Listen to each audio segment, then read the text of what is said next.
Alright, welcome back to the channel. I'm out here at Schnebly Hill Road in Arizona. I'm on the I-17 side, so the east side of Sedona, going towards Sedona. We just got on the road. We're airing down right now. Don't really need to because it's just it's like a fire access road. It's just a dirt road right now. But I do know that up a ways it starts to get rocky and more and a little rougher. So we're airing down in preparation for that. This is the first trip after lifting the truck, so we're going to see how it does. But I'm looking forward to it. I'll kind of show you guys some things. We're only going to stay out here for a night, but I'll keep you guys updated as we go. Thanks for watching. Okay. We're at Schnebly Hill Vista, so you don't need a lift to get back where we are. There's no camping in this spot right here, but back, I don't know, maybe 100 feet, 150 feet, there's a sign that says camping prohibited beyond this point, so just before that you'd be good to camp. But I'm gonna wait to show you guys, but the view is kind of incredible.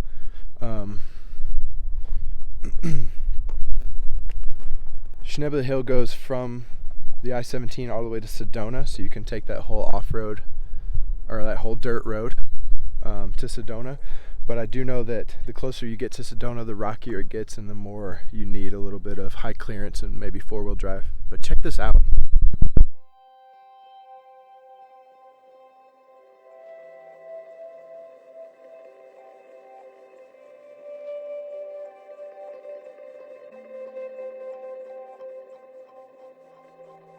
We're gonna press on and try to find a nice spot to camp.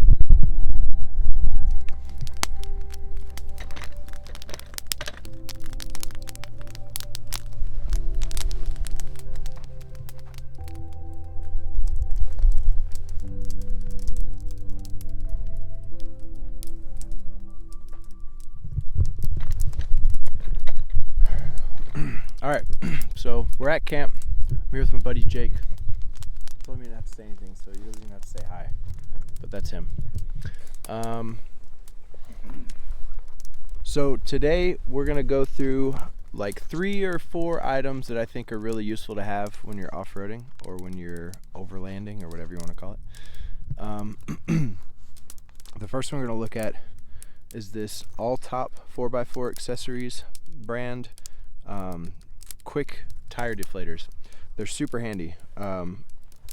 So if you're coming to Schnebly Hill in Arizona, just east of Sedona, you do not need these if you are coming off the 17. You just take the exit and you drive down a dirt road until you get to the Vista.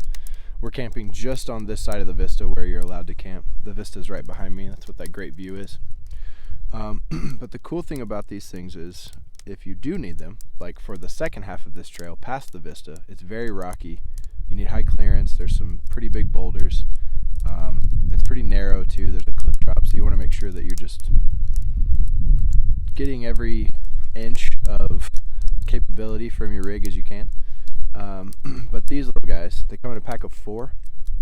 And the really cool thing about them is that you can set the exact PSI you want it to be, and then you just thread it onto your valve stem and you wait. And since it comes with 4, you can do one tire after another and you just wait while all 4 tires air down. I think it took us like 5 minutes to air down all 4 tires from 35 psi down to about 15 psi. So they're really handy. I'll show you guys how to use them. You want to hold this one? Okay, so this is the whole device, and you can see it's got PSI on this side and then bar, which is that what barometric pressure, I guess, but that's not what we use here in America. We're using PSI. But if you look, you can thread this out. Let's take it apart to the PSI that you want to air down to. So we're going to set it right at 15. So you can kind of see there's a line and then a 1.5, right? And then this is your little set nut, a locking nut. Thread that down, and then you can't adjust it anymore, so it stays in place. You thread this onto your valve stem, and you pull this, and it just airs out, and it's that simple. And then once it reaches the PSI, it just stops. And then all you have to do is thread it off, put your valve stem cap back on, and you're good to go. All 4 of these, or this whole pack of 4 from Amazon, was less than $40. So this is definitely worth it. A lot of people, actually, I'll be right back.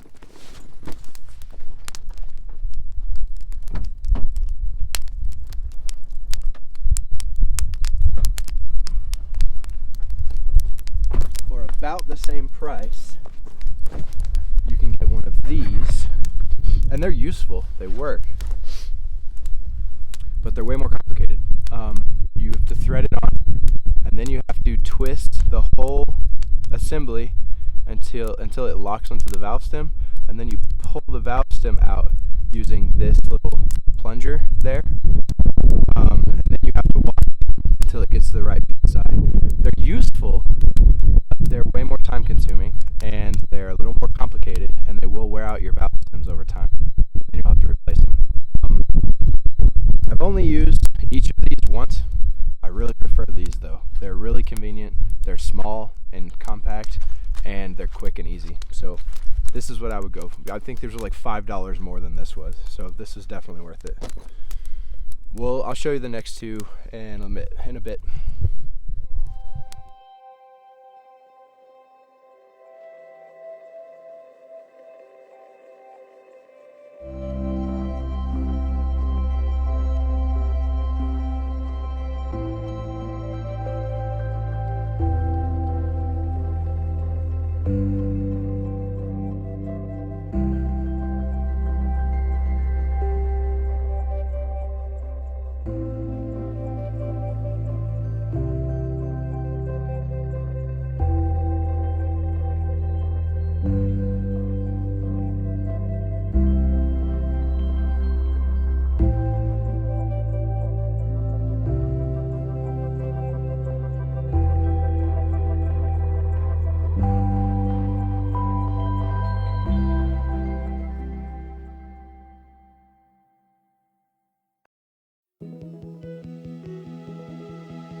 Okay, this next spot's my favorite spot of the whole trip.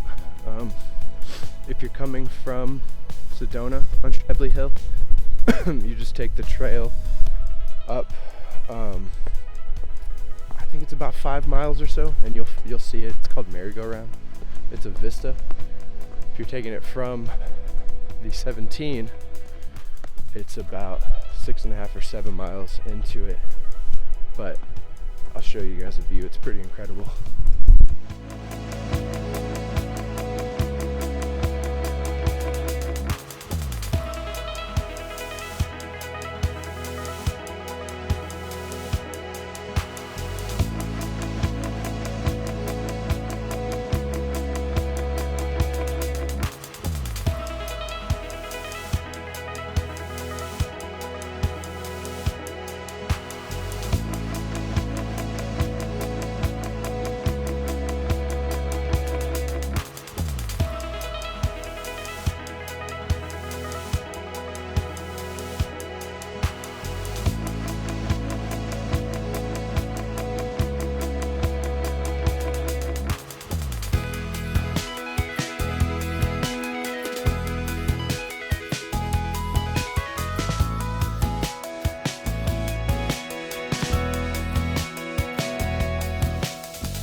So this next part I had to end up doing a voiceover for because it was so windy that the microphone couldn't pick up what I was saying. But the second item that I wanted to talk about for things that are pretty handy or useful to have when you're on the trail is an air compressor. The one that I'm using here is a Schnebly built. It was, I think, like $120 off Amazon. As far as air compressors go, it's pretty inexpensive. A lot of the off-road ones you can get are the portable ones that you can connect to your car battery. They get pretty expensive, especially the ones that, the larger capacity ones. And then you've got the like air compressor kits that'll do all 4 tires at once. This one's not like that. It's pretty straightforward.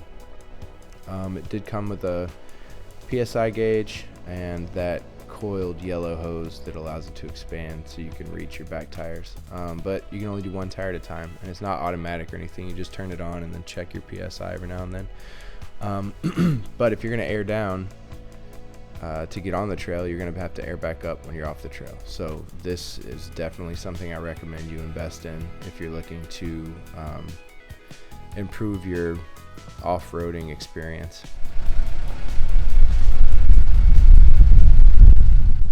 So I'm back from the trip. We looked at the first 2 things, but there's a third thing I want to show you guys that I think is useful to have when you're going off-roading or camping. I don't know how to pronounce this brand, but Astroi, maybe it's from Amazon. This is a battery jumper. The reason I like it is because it's so small. It comes with a set of leads, so positive and negative clamps, and then this plug. So you just plug it in here. There's only one way it'll go, so you can't get it wrong. And then this will tell you, it might be hard to see right now, but this will tell you, you can see the lights, kind of how much charge you have. So the first thing you need to do when you buy it is charge it, obviously, but this one's cool because, one, it works really well, but it also has 2 USB outs, so if you need to charge a device, you can use this to do it. And it comes with a little flashlight that is not very bright, but can't even get it to turn. Oh, there we go. So it comes with a little flashlight. So if you need that to, like if you're running lights off your truck and you drain your battery and it's pitch black dark, and for some reason you didn't bring a flashlight with you to go camping, you have at least that little single LED light to help you see your battery when you're charging or when you're gonna jump it. But yeah, this is a really cool. This is a really cool little device. It is 12 volts, jump start current's 300 amps, so like it's exactly what you need to start your battery or get your battery going. Start your car if your battery dies. If you're gonna go out into the bush or the backcountry or anywhere off-road, especially by yourself, this is really handy to have because if your battery dies, you don't want to be stranded. So that's kind of the third thing. So the first one was the quick tire deflators, and then the air compressor to air back up, and then the third one is this to save your battery in case you kill it. That's all I got for you guys today. Thanks for watching.